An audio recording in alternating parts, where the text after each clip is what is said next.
মাওলানা মতিউর রহমান নিজামী যখন শিল্প মন্ত্রণালয়ের দায়িত্ব ছিলেন, তখন ওই সময় শুধুমাত্র শিল্প মন্ত্রণালয়ের অন্যতম গুরুত্বপূর্ণ প্রতিষ্ঠান যে সুগার মিলগুলো লাভের মুখ দেখেছিল। তার আগেও কখনো সুগার মিল লাভ করে নাই, তারপরেও কখনো সুগার মিল লাভ করে নাই, আর বর্তমানে তো বহু সুগার মিল বন্ধ হয়ে গেছে। এটার নাম হলো বাংলাদেশ জামাত ইসলামী।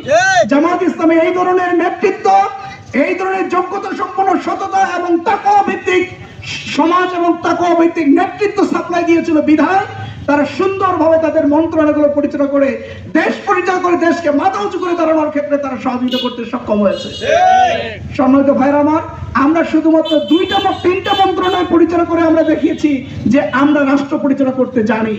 আগামী দিনে যদি এদেশের মানুষ, আপনারা যদি জামাত ইসলামীকে রাষ্ট্র ক্ষমতায় পাঠিয়ে দেন, এখানে যদি রাষ্ট্র ক্ষমতার দায়িত্ব যদি জামাত ইসলামীকে দিতে পারেন, তাহলে শুধু তিনটা মন্ত্রণালয় নয়, বাংলাদেশের প্রত্যেকটা মন্ত্রণালয়কে আমরা আমাদের মতো করে সোনার বাংলাদেশে পরিণত করবো ইনশাআল্লাহ। দুর্নীতিমুক্ত বাংলাদেশ করবো ইনশাআল্লাহ, সম্পূর্ণ বাংলাদেশ করবো ইনশাআল্লাহ, বাংলাদেশ গড়ে তুলবো, স্বপ্নের বাংলাদেশে আমরা পরিণত করবো ইনশাআল্লাহ।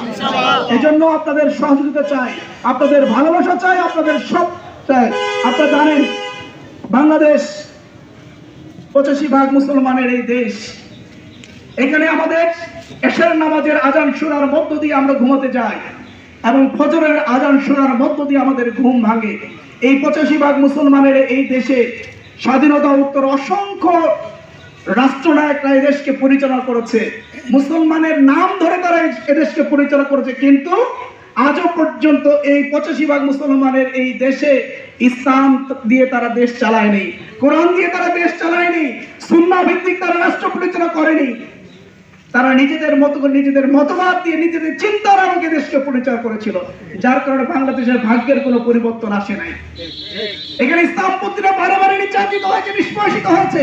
85% মুসলমানের এই দেশে আলেম ওলামাদেরকে যদি জেলের কাছে যেতে হয়, আলেম ওলামাদেরকে যদি ফাঁসির কাছে ঝুলতে হয়, শুধুমাত্র নামাজের কথা বলার কারণে, রোজার কথা বলার কারণে, হজ কথা বলার কারণে, কোরআনের কথা বলার কারণে, সুন্নাহর কথা বলার কারণে যদি তাদেরকে গ্রেফতার করে যদি ফাঁসির মঞ্চে ঝুলতে হয়, এর থেকে দুঃখজনক ঘটনা আর বাংলাদেশে হতে পারে না।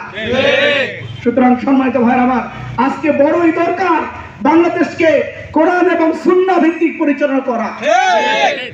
কোরআন এবং সুন্নাহর ভিত্তিতে যদি দেশকে পরিচালনা করা যায় এবং রাষ্ট্রের প্রত্যেকটি সেক্টরে যদি সৎ, দক্ষ, দেশপ্রেমিক এবং খোদাভীরু নেতৃত্বে যদি পরিচালনা করা যায়, তাহলে এদেশের মানুষ ইনসাফ পাবে, এদেশের মানুষ সুবিচার পাবে। আজকে যখন আমরা কোর্টে যাই, দীর্ঘ 16 বছর আমরা কোর্টে গিয়ে কেউ কখনো ন্যায় বিচার আমরা পাই নাই, কারণ কোর্টগুলো আল্লাহর আইন দ্বারা পরিচালিত হয় নাই। সেখানকার জজ, বিচারকরা কোরআনের আইন দ্বারা তারা বিচার কার্য পরিচালনা করে নাই। যদি কোরআনের আইন দ্বারা যদি তারা বিচার কার্য পরিচালনা করতো, কোন মানুষ কোর্ট থেকে অবিচারের শিকার হতো না, ন্যায় বিচার থেকে তারা বঞ্চিত হতো না। শুধুমাত্র কোরআন এবং